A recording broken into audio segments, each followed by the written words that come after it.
আল্লাহ নবী সাল্লাল্লাহু আলাইহি ওয়াসাল্লামকে জিজ্ঞেস করছে এক সাহাবী যে ইয়া রাসূলুল্লাহ, আমার বাবা মার ইন্তেকাল হয়েছে, এখন তাদের প্রতি মৃত্যুর পরে এখন আমার করণীয় কি? মৃত্যুর পর তো নবী সাল্লাল্লাহু আলাইহি সাল্লাম 5টা কথা বলছে। তোমার করণীয় 5টা। এক, আদ-দুআউ আলাইহিম, মানে আসসালাতু আলাইহিম। 1 নাম্বার হলো তাদের জন্য দোয়া করা। তো দোয়াটা কি? আল্লাহ শিখাইছেন, রব্বির হামহুমা কামা রব্বায়ানি সগীরা।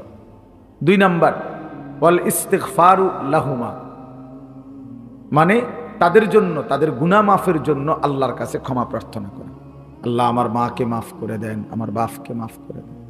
এজন্য কোরআন শরীফে আছে নবীরা আল্লাহর কাছে দোয়া করতে, রব্বানা গফিরলি ওয়ালিওয়ালিদাইয়া ওয়ালিল মুমিনিনা ইয়াওমা ইয়াকুমুল হিসাব।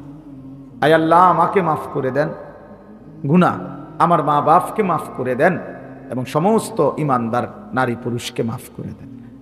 হযরত নূহ আলাইহিস সালাম দোয়া করছেন, রব্বিগফিরলি ওয়ালিওয়ালিদাইয়া, আল্লাহ আমাকে মাফ করে দেন, আমার মা বাপকে মাফ করে দেন।